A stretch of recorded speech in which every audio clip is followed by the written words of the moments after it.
basso. Laggiù invece che tempo fa? È 11. Gradi centigradi? No, ore. Grazie per l'informazione. L'orologio però ce l'ho anche io, E comunque il tuo è sbagliato maggiore. È la gravità sulla Terra, tanto più lento scorre il tempo.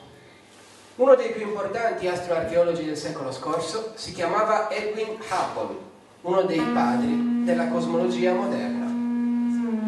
Questo signore nel 1929 si accorge che tutte le galassie che ci circondano sembrano allontanarsi. E più sono lontane, più si allontanano velocemente. Ma se l'universo si espande, vuol dire che 14 miliardi di anni fa doveva essere molto più piccolo, caldo e denso. Se volete, questa immagine è il reperto storico più antico che esista, il ricordo più vecchio della storia dell'universo. Ma dato che non esisteva né un prima, né un dopo, né un altrove,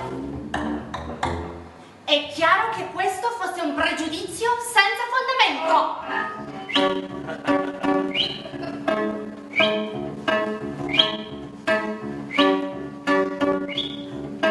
Curgiones! Gnocchi di patate! Lasagne!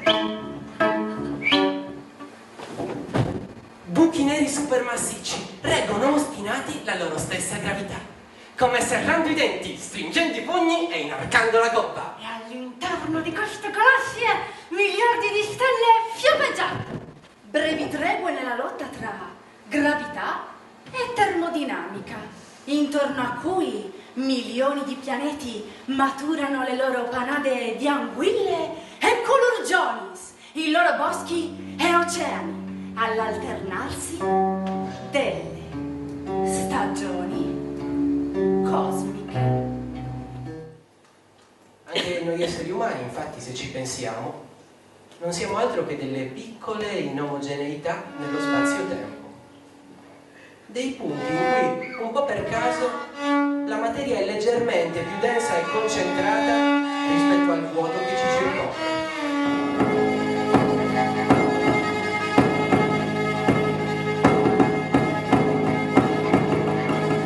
Pulsano gli smartphone e i computer, Attraversati in ogni istante da innumerevoli, invisibili particelle, in un rimescolarsi senza fine, dall'infinitamente grande all'infinitamente piccolo.